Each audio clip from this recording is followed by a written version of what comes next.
So, the elephant in the room, at least for those of you who have never played it, what exactly is Warframe?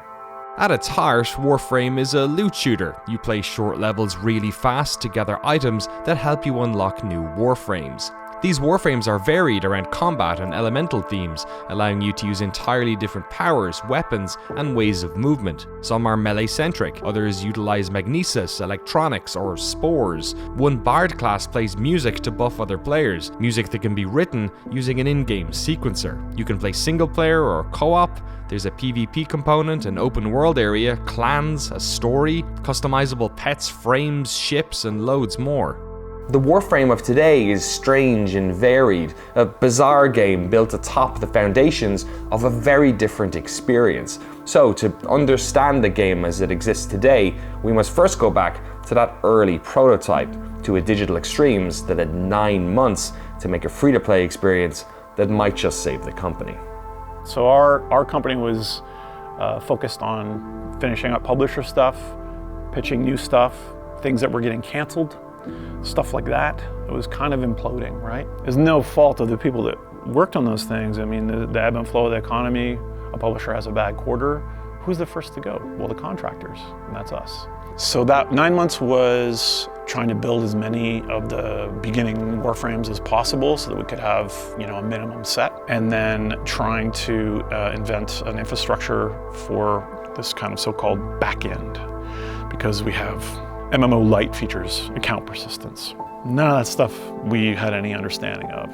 Building all the stuff you need for independence. Now you got to make your own website. Now you have to make your own, customer support portal. How do you accept payments from people when you sell them a founder's pack? How do you get certification to take credit cards from people? It was really a lot of back-end infrastructure and database stuff, while the artist, right, scrambled to make as much of that kind of procedural level stuff that we could do to support, keeping people interested. Minimum viable product. It was the smallest thing we could put out that people could play, people get an idea what we're trying to do. And slowly we've bolted on parts and added things to it. And I think that's how we treat everything in the game. Don't worry about it, ship it. It's fine. It's good enough for 1.0, ship it.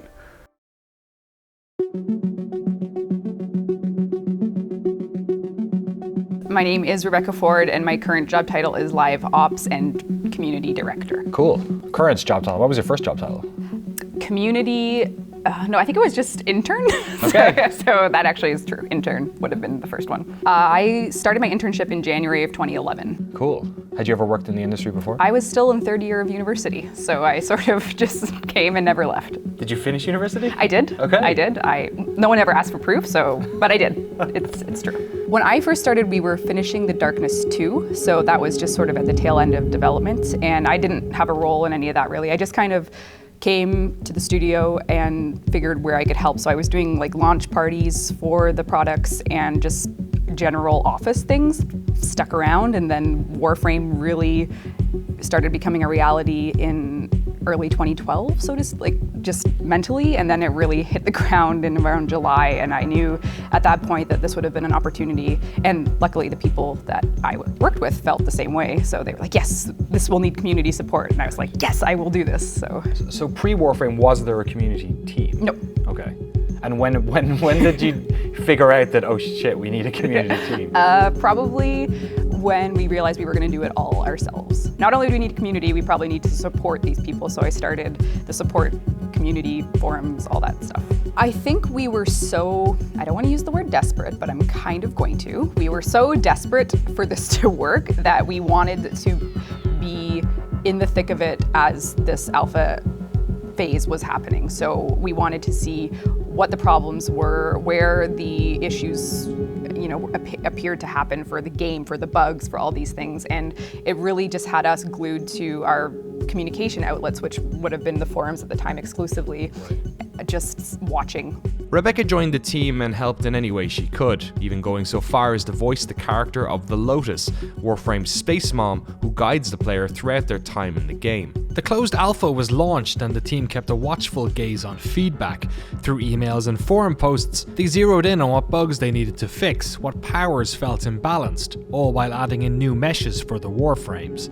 Warframe needed satisfied players, because if this project was going to work, it needed to start supporting the small team that was developing it. They drew inspiration from the success that many niche games were having on Kickstarter, and decided to put out a founders package for the game. This package would include a bunch of the game's currency, platinum, along with exclusive equipment, forum badges, Warframe sigils, and keys to the upcoming beta. The team had never sold in-game items before, so they had no idea if anyone was going to buy them. I can kind of like put my finger on the most optimistic I'd felt, which was when we started our founders program, which was sort of our own Kickstarter version of the game, which was basically you can become a founder of Warframe, and that means that you'll sort of have meant it was successful if it turns out to be that way. And I remember watching real time as the first Grandmaster founder purchase came through, and at that point that was someone spending $250 to support Warframe for what it was at the time. That was like the moment when I realized people care about this game, right, as much as us. And I remember running into the office in November and right into the middle of a programmer meeting. They're all talking about problems, and I just burst in the door. We made $1,500 yesterday, you know, and they looked at me. I mean, it's not enough to pay them, right? That's not enough to keep the lights on. But my God, the look of shock on their face that people would actually pay for Warframe, you know, they were astounded. Yeah, it was crazy. And what really at that time was the most scary was doing free to play and doing it wrong, because we were doing it wrong early on. We were selling power, no customization to speak of really at the time. We didn't really have a lot at the time, except a fun, free, downloadable game that you could shoot and be a ninja in. Warframe is a game that many consider to be fair free to play, but that wasn't always the case. As the game moved into closed beta, it had a supercharged system that allowed players to double the capacity of their gear. But there was no in-game way of unlocking this system. It was only available if you used real-world cash to unlock it, meaning those who were willing to spend could effectively be double the power of those who weren't. The reason I don't like the Warframe here leveling up is if I go into this, there's nothing else to do because I need this upgrade, Orokin Reactor, and without it I can't take this Warframe any further. But you've got to use, you know, real money to do that. We come back to the studio, I think on January 10th, 2013, we took out the pay-to-win-ish things that we realized were horrible. This isn't, and we realized it because the community was like, whether they paid or not, they were hating this thing, and we were like, wow, this really is awful. So out it goes. 2013 starts off with the DNA now slightly, you know, radiated to be fair free to play. With the open beta 3 months away, the team was desperately trying to get attention from the press. But back in 2013, free-to-play was a term that lots of traditional gaming sites were staying clear of. The team was having trouble getting the word out to new players, but their communication with the community was beginning to create a lot of goodwill around this new IP. The growing buzz would eventually catch the attention of PC-focused YouTubers, and it was through that Warframe got its first big break into the mainstream gaming zeitgeist. Ladies and gentlemen, my name is Total Biscuit. I'm here to ask and answer one simple question. WTF is Warframe? Warframe is a free-to-play co-op third-person action game developed by Digital Extremes. They brought you games such as The Darkness 2, Dark Sector, and they were of course involved pretty heavily in Unreal Tournament and all manner of different things. They've had in terms of the public gamer consciousness, there was a before that video and an after that video, right. Like no question in my mind. So, and for me, like that was very indicative of how important it is to reach this viewership and everything. I don't want to say that in like a needle finger, like let's get the viewers, 'cause that's not what I'm trying to say. I'm trying to say is people love looking around and finding new sources of entertainment. So, you know, YouTube is one of those.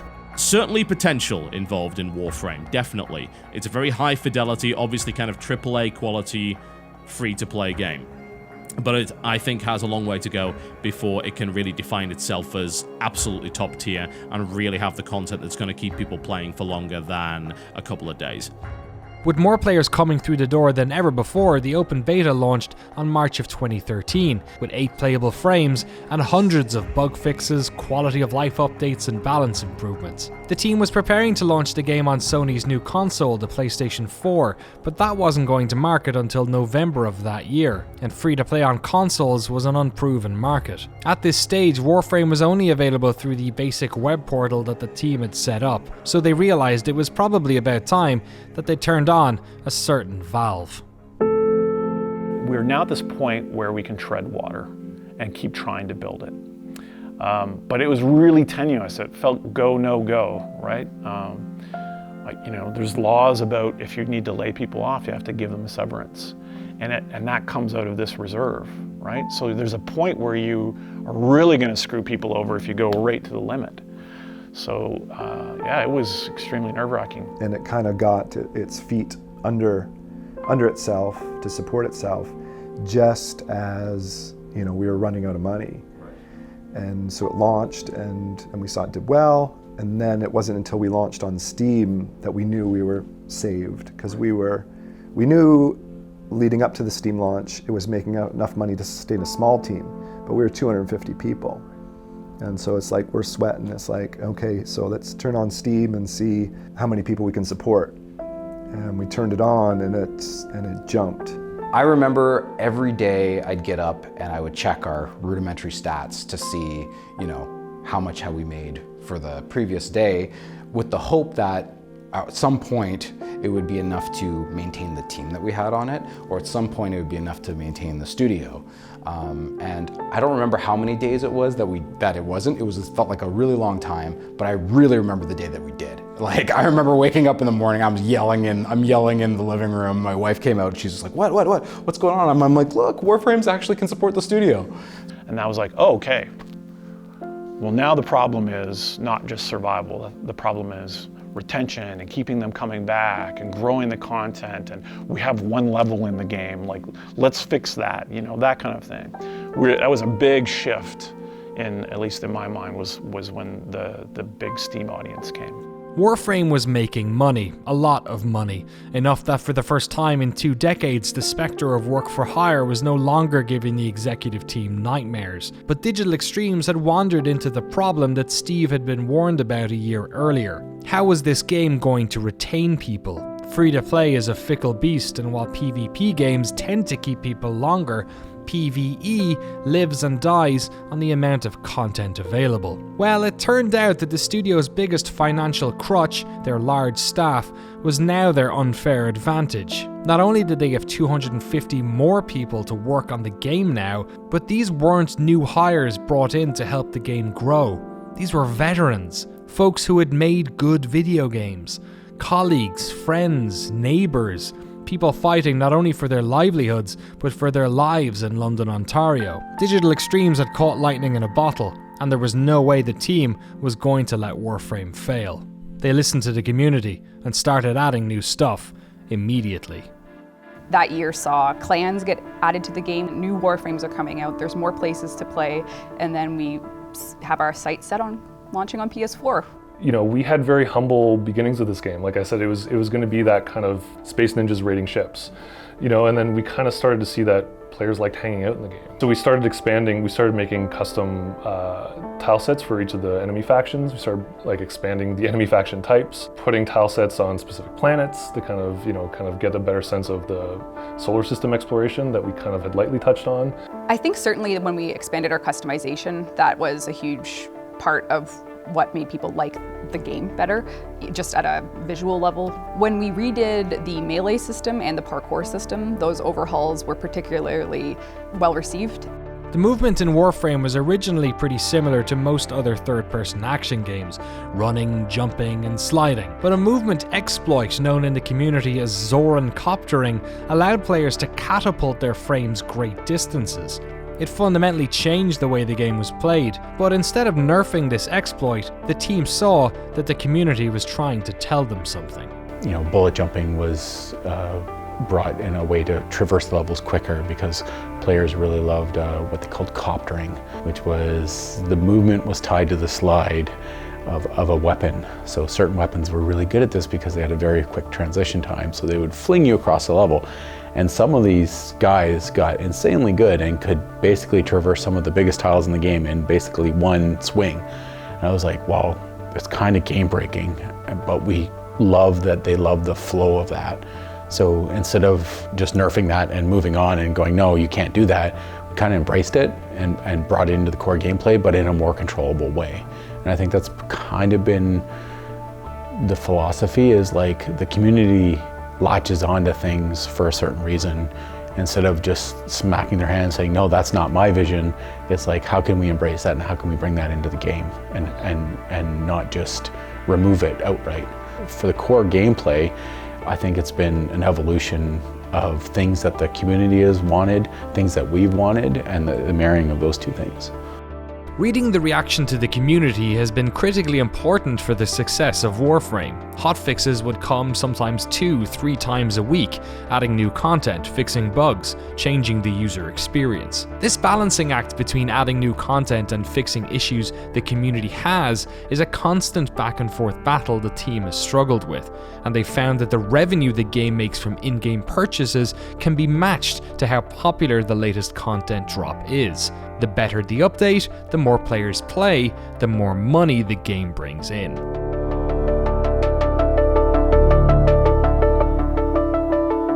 The hardest part about Warframe's life, I think, is the fact that it's clear from that data that Warframe needs to update to stay alive. The longer we don't update, the less people come check out the game, the less people stay in the game. So you have those two competing schools, stay in the game and come play the game. And then you have us, who has this 5-year, now 30 gigabyte behemoth that needs to be updated to stay alive. Right. So how do you explain to someone that you've been talking to that, you know, we will fix your bug, but we also really need to add this new thing, or people won't come and they're like, well, stop adding shit, you should fix it. And you're like, we have to do both. I literally met an acquaintance I hadn't seen in a while, and he said, I tried playing your game. And I opened that screen with all the cards and I thought, I'm not smart enough to play this game, and I didn't play it anymore. Rafe Koster is one of my favorite game designers, and his book Theory of Fun is just like my go-to. He wrote about how many times they changed the new player experience for Star Wars Galaxy. Right. And every time it did not affect their washout rate. Really? Yep. Here we did. We redid it again. Nope, retention's not any better. We still have this many % of people load it up, play it for a bit, and never come back. And we've done the same, you know. We work on this and we try to fix those things. We get stats and numbers and we get data scientists. So. Why do you think that is? People are smart. They look at it, they see that complexity, they know, they smell that means this game is going to take a lot of mental energy. And you're going to have to read Wikipedia if you want to min-max it. And they know I'm either in for that or I'm out for that. Does this Netflix series have 24 episodes or 10, right? It's a big commitment to play Warframe. One of the big parts of my job, which is how much time are we going to burn on a new player and how much time are we going to give to that 1,000-hour player? One way they've managed to keep that open communication with the player base was using the power of YouTube and Twitch. Rebecca started a popular developer Q&A stream from the office's canteen. And we are ready to live stream our first dev Q&A for the Warframe community. Okay. Hello everyone, welcome to DevStream 107.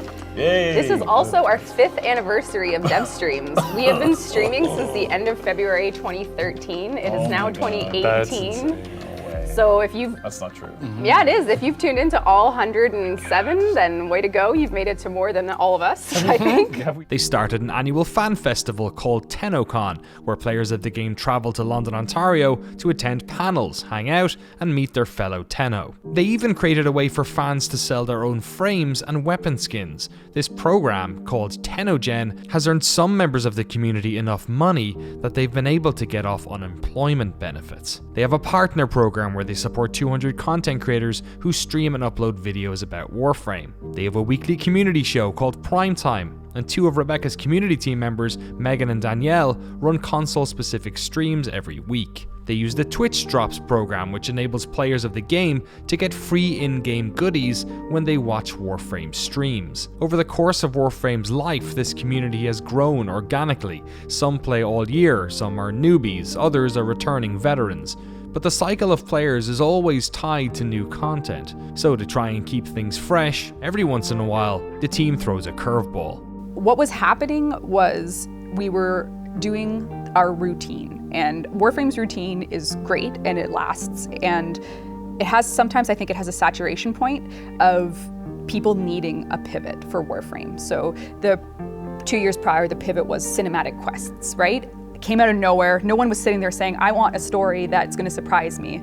But they were saying, I'm bored. So how do you treat boredom with ambition, right? So you kind of have this repeated scenario where you can see your players are bored, they're asking for stuff, but what they're really saying is they're bored, right? And yes, you can deliver this feedback loop of, okay, we'll buff this Warframe, we'll change that, we'll change these missions, and that matters a shit ton. That matters so much.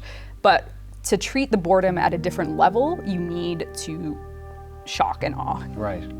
Interesting. It's almost like the things you need to do are A, listen to your community, and B, not listen to your community. Well, I'm saying, like, basically take your vitamins every day, right? Like, you will be healthy, you will be happy, it's good for you, it's good for us, but you know, sometimes you need a new flavor, right? So you're still trying to keep the maintenance up of this back and forth relationship, but you need to change things sometimes, because if we had just released a weapon week after week after week after week for the last 5 years, we wouldn't be sitting here having this conversation. Right. What we did do was we continued to release those weapons, but we added cinematic quests, we added Arcwing, we added Lunaro, which turned out no one really plays, which is fine. You're allowed to make mistakes, that's cool, but you need to try. One of the areas where the team needed to try a lot was the game's economy. The challenge of creating real-world payment shortcuts for the loot grind fell on the shoulders of Sheldon Carter, and it's a responsibility he doesn't take lightly. The guiding tenet is try not to push them so that they're gonna, grind their face off to get something, but also give them enough variance so that getting those resources is interesting. Despite best intentions, there's always something where we need our community to tell us, hey, this is too hard. We had things with Kavats, one of the pets that came out. It was, too many scans. You had to scan wild Kavats in order to have enough scans in order to incubate a new baby Kavat. And it was just feedback from the community. They're like, hey, this is taking me, is this what you wanted? Did you want us to spend 2 weeks on this? No, that's not what we wanted. We wanted you to do it. We want you to have to use the systems we have, but we don't want you to, spend forever. When we first designed Kubro's, or myself, when I first came up with the Kubro idea, we wanted people to be able to change the fur pattern and colors. So we had a lever, basically, for all intents and purposes. It was a button you could push and it'd be like, oh, if you want to pay, I can't remember what it was, so much platinum, you can change the color. And then you could take an imprint of that and you could trade it to someone else. So it wasn't, we're trying to give you a way to you could get something cool and then you could give it to your friends. And we saw, a guy pulled the lever 200 times. And it's just oh my dear God, what have we done? We've made, we've created a slot machine. Right. And so, it was a couple days. I think it took us to take it out, a day and a half. That one is a big regret. Obviously that was insanely profitable for someone to be doing that, but that's not what our design intent, and that's not what the intent of the game is. So that's why it was, that's why we changed it. When you're dealing with something that does have a kind of a cash component, you have to really be careful. Of course that would be cool in a game where there was none of that, where you were just, putting in earned money into it. But as soon as you put it as a premium currency and people can just go, oh, what can I get? Oh, I got the gold one. Amazing. How much can I sell that to other people for? And you're like, oh God, can't do that. I've spent the past few months playing this game, watching YouTube videos, tuning into streams, all to try and get a sense of what exactly it is about Warframe that hooks people. There's the moment-to-moment, the movement, the aiming, shooting, the inner loop. Then there's the outer loop of abilities, and then there's progression outside of that. But I don't think these mechanics alone account for why players find themselves attached to Warframe. I think a lot of it has to do with the bizarre universe that the game is set in.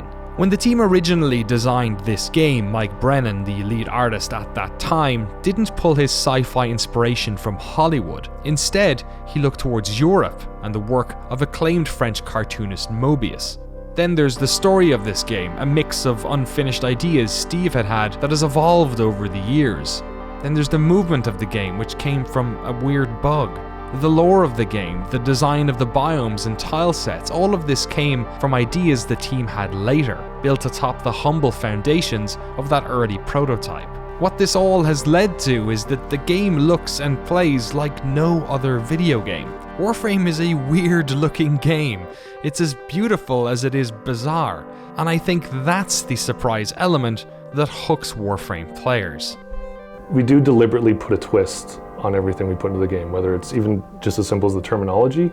We have scarves in the games, but we don't want to call them scarves, call them sandanas. You know, and it's kind of the same thing with the way we approach the sci-fi angle. You know, we have our Corpus, who are kind of the heavy tech enemy faction, but you know, Steve did this really cool thing where he said, well, they're kind of they treat greed as a religion. You know, and that kind of is a really great inspiration for how you kind of visualize that faction, and you can kind of bring in, you can kind of get a bit wacky, as we like to say, with kind of the design of this.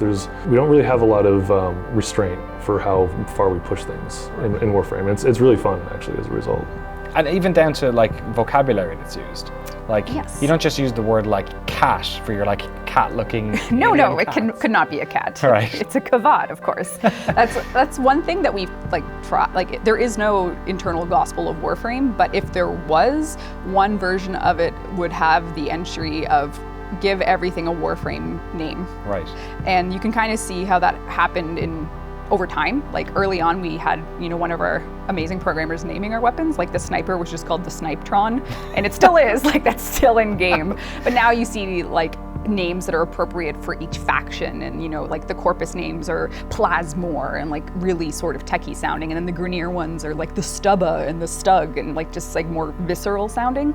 And that was an evolved language dialect over time. I think it's a weird organic sci-fi world that is distinct to Warframe. Like that's it, and that art style definitely was the original draw for people to check it out, and it has been the reason that a lot of people stick around. And the uniqueness of each character and the level of customization of those characters, like these things are weird, and they are good weird. The thing that I really like about how it's evolved is it's a very strong aesthetic. Yeah. And it's a very divisive aesthetic. You get people who love it, and I've seen comments where people, they try to play the game, but they can't get past the art. And in a way I kind of prefer that. I like that we make a strong statement versus just being something that's kind of a bit more vanilla. I'm starting to figure out that perhaps what looked like maybe a barrier to entry is also maybe your like unfair advantage, is that you have this very idiosyncratic or very like unique world. Yes. That once people are sort of in on, then they feel really they belong to it. I think you're entirely correct. That is absolutely, because when we first started making Warframe, my background, as I mentioned, is more on the art side, and my directive to the guys was make whatever you want. Like, let's just make sure we do the free-to-play right. You make what you're excited about. And so our art director is monumentally talented. He just wanted to make what he loved, and I'm seen as like, oh, like it's a little different. And then, but I'm like, yeah, do whatever you want. Do whatever makes you happy. Like, do what you are passionate about, which is a clear advantage, I think, for Warframe itself, is the passion of the team. Yeah, but I think you're right. In the end, it's different, and it's different enough that it appeals to a certain crowd, and they get in there, and that's the world, and it's a unique world.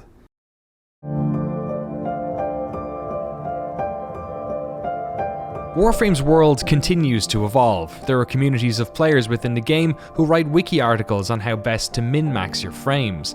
There are communities of pet fanatics. There are speedrunners, lore enthusiasts, and of course there are communities of people who just want to look good. The joke in the community is that since Warframe doesn't really have an end game, the end game is simply making the sickest looking frame you can. Something the community calls fashion framing. Last year, Warframe received its biggest update yet, the Plains of Eidolon, an open map for players to traverse, complete with quests to complete and mobs to kill. It's a wonderful step in an exciting new direction for Warframe, but perhaps it's not a new direction. Perhaps it's a step back 18 years to an idea for an MMO called Dark Sector that never came to pass.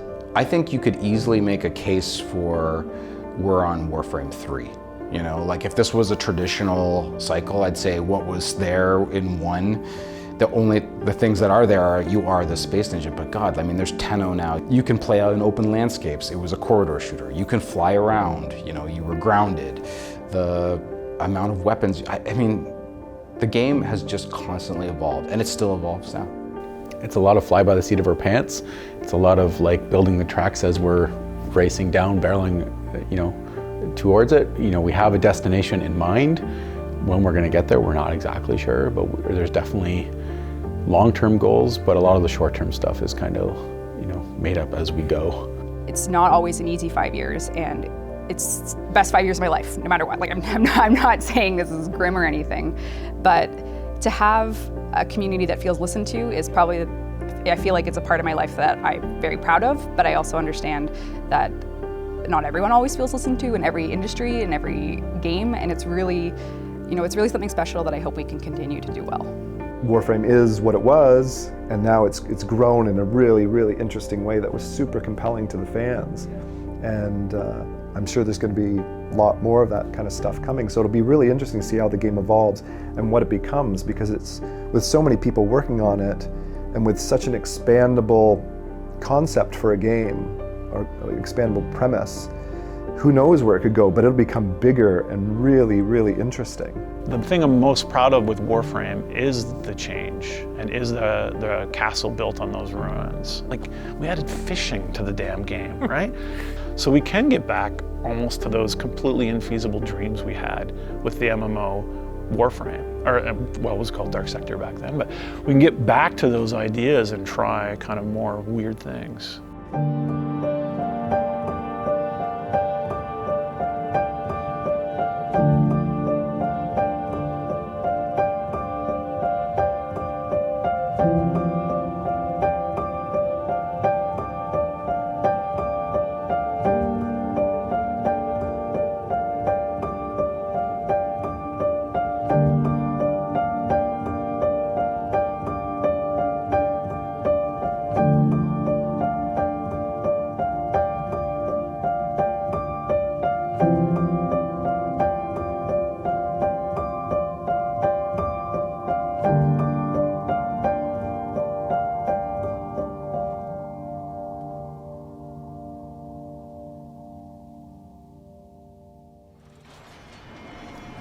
The plains of Eidolon, the site of an historic battle between the Orokin and a great sentient. These plains are a vast graveyard of the sentients who attacked the tower long ago. If local legends are true, you do not want to be out here at night.